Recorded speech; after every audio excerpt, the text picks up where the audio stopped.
Ce soir, nous allons parler d'un fléau qui tue des milliers de Canadiens et Canadiennes, c'est le fentanyl. Pour nous en parler, nous avons invité le Dr Paul Rouméliotis, médecin hygiéniste du Bureau de santé de l'Est ontarien. Eh bien, bonsoir, Dr Paul, et bienvenue à Franco Hebdo. Bonsoir, c'est mon plaisir la première fois que j'arrive ici. Oui. Pas dans cette studio, par exemple. J'espère que ce ne sera pas la dernière. Qu'est-ce que le fentanyl, Dr Paul? Le fentanyl est un médicament de catégorie des opioïdes. Les opioïdes sont les médicaments qu'on donne pour la douleur, comme la codéine, la morphine, l'oxycontin. C'est une classification de médicaments qu'on donne surtout aux patients qui souffrent des traumatismes post-opératifs, le cancer, etc. Donc, c'est un médicament qu'on utilise pas mal, qui est un bon médicament si on l'utilise de façon correcte. Mais, comme on va parler, oui. il y a des effets secondaires. On a des chances de dépendance importantes avec ce type de médicament. Justement, où et comment les patients atteints de dépendance aux opioïdes peuvent recevoir de l'aide? À Cornwall, on a une très belle nouvelle centre médical, le centre à l'hôpital de Cornwall général. On a un centre de santé mentale et de dépendance. On est partenaire avec eux autres, on travaille beaucoup et nous avons maintenant, je pense que c'est une ressource très importante pour la communauté. Non seulement pour les personnes atteintes des toxicomanies, mais les personnes qui ont atteint, surtout les jeunes aussi, atteintes des maladies mentales aussi. Donc, une place pour se faire soigner. Mais oui, oui. C'est bien. Est-ce que les patients qui se présentent au centre médical sont seulement des toxicomanes comme tels? Sur la télévision et sur les médias, vous voyez des signes, des personnes typiques de toxicomanie, oui. mais il n'y a pas un visage ou une image typique. Ça peut toucher les gens de mon âge, de plus jeunes, plus vieux, des personnes qui travaillent dans les milieux, différents milieux, différents types de socio-économiques, par exemple.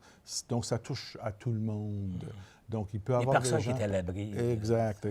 C'est pas juste les personnes évidentes qu'on pourrait deviner. Oh, lui, il prend les drogues. C'est pas juste illimité là. Donc, il n'y a pas une face, il n'y a pas une image typique.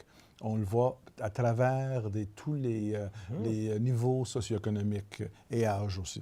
Moi, quand j'ai regardé sur l'information sur le fentanyl, ça m'avait surpris, ça. Oui, ça, c'est un point très important. Oui. Est-ce que la surprescription est une cause principale, justement, de l'expansion du fentanyl au Canada? Ça, c'est une question un peu compliquée parce que le fentanyl, comme on va parler tantôt, effectivement, on a le fentanyl légal que moi, comme médecin, je peux vous prescrire pour vous, pour les douleurs, etc. Ça vient plutôt dans les patchs plastiques et on commence, et c'est sûr que le fentanyl est un médicament facilement à développer les dépendances. OK? Donc, à ce moment-là, oui, si on donne ça à tout le monde, c'est sûr qu'on va avoir des problèmes. Mais c'est pas juste, ça n'explique pas à 100 le problème qu'on a aujourd'hui, le fentanyl. Le fentanyl légal, quand je vous dis, oui, on peut tricher. Je peux vous dire, moi, je viens à vos médecins, j'ai mal là, prescris-moi ça, puis je vais la prendre, je vais l'abuser, je vais le vendre sur la rue. Donc ça fait une partie du problème qu'on a. Mais le problème qu'on voit, qui donne les troubles qu'on voit actuellement, c'est des gens commencent à produire du fentanyl synthétique dans la cuisine. Illégal. Dans les labos, dans les cuisines illégales. Plutôt, ça a commencé à Chine. Ben oui. Et on pourrait même le commander sur Internet. Incroyable. Oui, on peut l'acheter. Et ça, c'est beaucoup plus fort, beaucoup plus impur. On ne sait pas qu'est-ce qu'il y a dedans. Et vraiment, un granule peut vous tuer. Vraiment. Donc, si on prend comme la héroïne ou la morphine, moi, je peux avoir comme quelques granules ici et une granule qui équivaut. Et on a différentes formes du fentanyl qu'on trouve dans la rue. Et ça, c'est le problème qu'on a. Donc, c'est plutôt le fentanyl illégal qui est facilement disponible. Pas besoin d'aller au médecin, pas besoin d'aller à la pharmacie. On peut acheter ça sur les rues, partout. L'autre problème qui complique tout ça, c'est parce que le fentanyl illicite, illégal, pour des raisons qu'on ne comprend pas, on le trouve caché dans les autres médicaments, dans la cocaïne qu'on peut acheter sur la rue, même dans le marijuana, même dans les pilules contrefaites comme du Percocet. Il y en a des gens qui vendent sur la rue des pilules qui semblent exactement les pilules pharmaceutiques. pouvez l'acheter sur la rue. Et on peut prendre du Percocet en pensant que c'est du Percocet, mais sans savoir, on prend du fentanyl dangereux. Oh, donc, on a plusieurs décès causés à ça, parce que c'est même des gens, les jeunes, par exemple, qui vont dans le party, qui ramassent toutes les pilules, mettent ça dans une bolle, puis ils prennent ça comme pouvoir. Mais il peut mourir. Parce que, et ça est arrivé à Ottawa, ça arrive à travers l'Amérique du Nord. Donc, c'est pas juste le médecin qui surprescrit, ça fait partie des sources illégales qui sont faciles à trouver, malheureusement. Et d'autre façon, qui contient le fentanyl sans le savoir. C'est ça qui est très important. Donc, c'est nouveau pour nous. D'habitude, on dit, OK, achète pas, prends pas du héroïne, prends pas du marijuana, tu sais, prends pas des drogues illégales. Mais là, il y a des gens qui prennent un médicament, qui pensent qu'ils prennent ça, mais il peut mourir. Exactement. Sans savoir même qu'il prend du fentanyl. Comme ingrédient. Exact. Comme il vous dit, ça prend un petit grain de sel. Exact. C'est incroyable. Maintenant, est-ce que les médecins, étant donné qu'on a eu une surprescription, maintenant, est-ce qu'ils ont une formation spéciale qu'ils doivent suivre? Oui, maintenant, on a beaucoup plus de règlements au niveau des collèges de médecins d'Ontario. C'est le collège qui règle le permis de médecin. Mais vous m'avez dit que c'était le bureau de santé. Oui. On avait commencé avec le premier pas. En 2010, nous avons constaté ici à Cornwall qu'on avait plusieurs décès suite à OxyContin.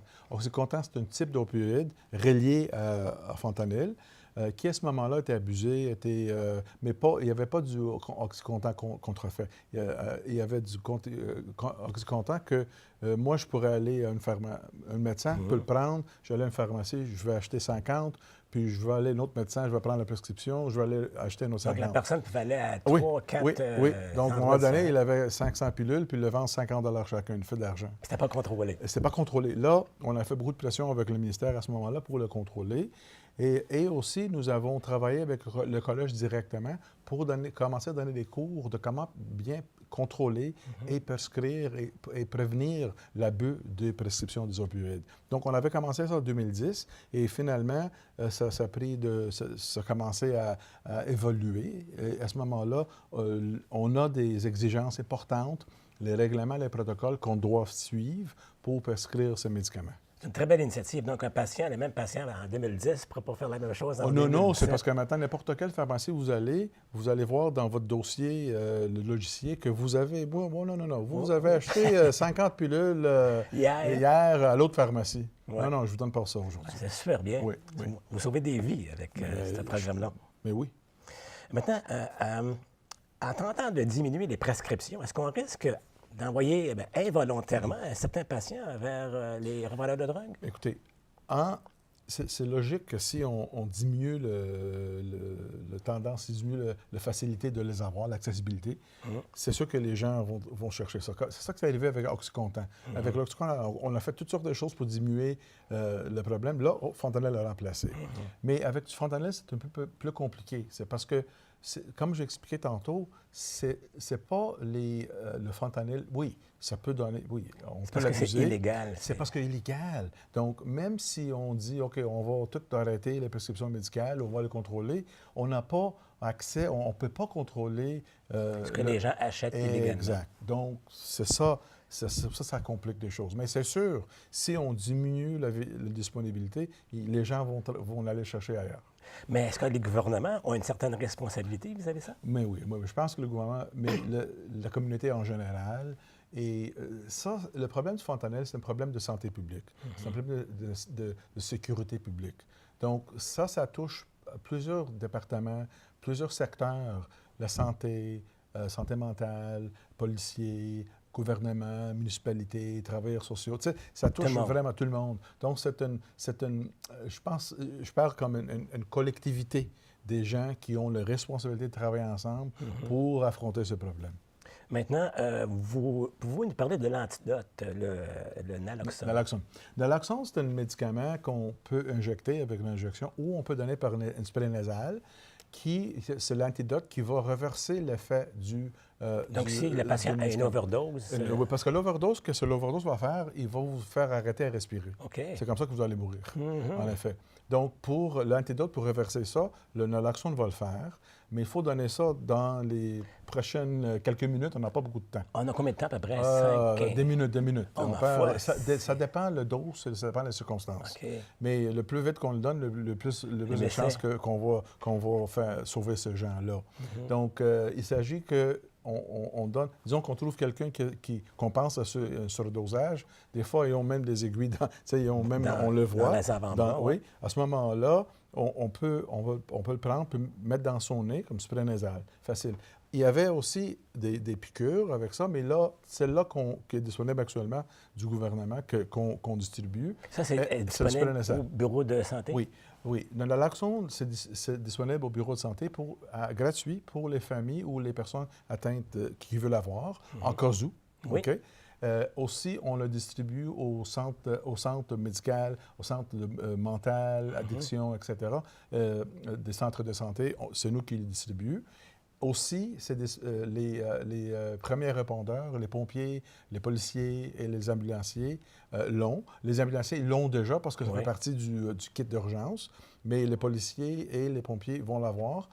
Sinon, ils sont en train de le voir et c'est nous qui font l'entraînement pour ça. Et parce qu'on pense que, disons on appelle 911, disons qu'on trouve quelqu'un sur la rue puis on appelle 911, le premier répondant qui est là devrait l'avoir. Ça, habituellement, c'est des pompiers. Soit le pompier, ça dépend où on est, dans le rural, ça dépend. Donc, c'est important qu'ils l'ont aussi. Donc, c'est pour ça que nous, on voudrait travailler avec tout le monde pour le faire.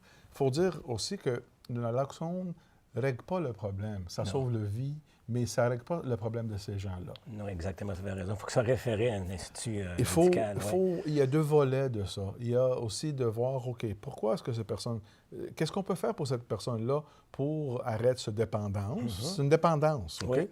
Donc, il faut avoir des ressources pour aider ces gens-là pour qu'ils puissent être guéris de cette dépendance. C'est ce qu'on souhaite. Et puis ça, c'est très difficile à faire, mais il faut le faire. Au moins, c'est un début. Ça, oui. On ne peut pas le dire, OK, prends la naloxone puis retourner sur la rue. Ou on vous voit la semaine prochaine avec la naloxone qui arrive à Vancouver. OK, à Vancouver, il y a des patients qui arrivent à l'urgence après être en coma.